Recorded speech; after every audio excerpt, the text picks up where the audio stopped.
23 de junio de 2016, todos los habitantes mayores de edad del Reino Unido se enfrentaban a la siguiente pregunta: ¿debería el Reino Unido seguir siendo miembro de la Unión Europea o abandonar la Unión Europea? La respuesta fue abandonar en un 51,9% del electorado. El día siguiente, David Cameron, primer ministro y uno de los principales impulsores, dimite de su cargo y se retira de la política. Desde entonces, una gran cantidad de autores han generado abundante literatura sobre el futuro del Reino Unido, la Unión Europea y la relación entre ambos. Pero, ¿cómo se llegó a tal situación?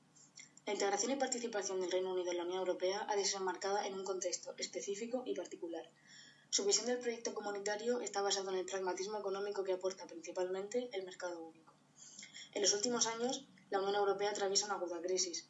La incapacidad de los líderes políticos de gestionar la crisis migratoria, la pérdida de soberanía nacional, así como la asimetría en la toma de decisiones y las acusaciones de falta de transparencia y bajo nivel democrático, son algunos de los motivos que alegan los euroescépticos. Paralelamente, en la arena política del contexto internacional se observa el auge de la extrema derecha y las medidas proteccionistas que tanto distan de la integración. Según numerosos autores, entre ellos Josep María Castellà, las motivaciones del referéndum son principalmente tácticas y políticas. La primera alusión al referéndum por parte de David Cameron ocurrió en un discurso tras tratar la cuestión migratoria, lo que podría indicar cierta instrumentalización del escenario europeo. Ello ocurrió en 2013 también como respuesta a presiones internas de su partido y otros como el UKIP. En 2015 fue incluido en el programa electoral del Partido Conservador, que obtuvo la mayoría absoluta en las elecciones de ese año. En los discursos preelectorales se observa, como de costumbre, el uso de vocabulario ambiguo e impreciso en términos de democracia y soberanía, en lugar de aludir a la realidad material o el costo económico que podría tener la salida de la Unión Europea para los británicos. En tiempos de la posverdad, la apelación a las emociones y la identificación de la Unión Europea como una alteridad se mantuvieron como constante en los discursos. El proceso de negociación entre la Unión Europea y el Reino Unido podría ser dividido en 5 fases. El 10 de noviembre de 2015, el presidente del Consejo Europeo, Tusk, recibe una carta del primer ministro Cameron en la que hace una solicitud formal para el encaje del Reino Unido en una Unión Europea reformada. Tusk traslada las peticiones de Cameron a los líderes del Consejo Europeo en una comunicación pública el 7 de diciembre de ese año. 10 días después se produce el primer debate en el Consejo sobre la posibilidad del Brexit. El 2 de febrero, en un comunicado de prensa, Tusk revela las bases para la negociación del nuevo encaje del Reino Unido en la Unión Europea.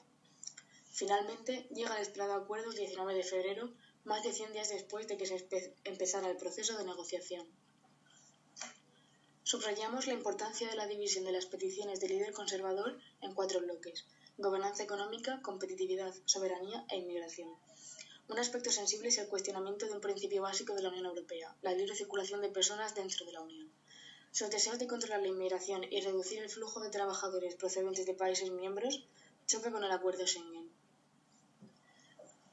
También nos encontramos ante un reclamo de mayor respeto hacia el principio de subsidiariedad. ¿Qué quiere decir esto?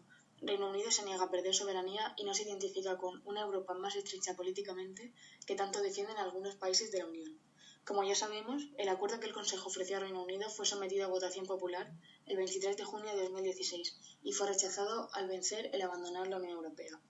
Vamos a centrarnos ahora en las bases legales bajo las que se celebró el referéndum. Para su convocatoria y organización, el instrumento legal empleado fue el European Union Referendum Act 2015, donde se regulaba la pregunta, los titulares de derecho y la organización del referéndum. Entre los puntos más polémicos destaca la propuesta de voto a menores de edad mayores de 16 años y una doble mayoría de votos. Conviene destacar que el porcentaje de participación fue muy alto, del 72% del electorado, y los resultados fueron considerablemente diferentes por región y nación.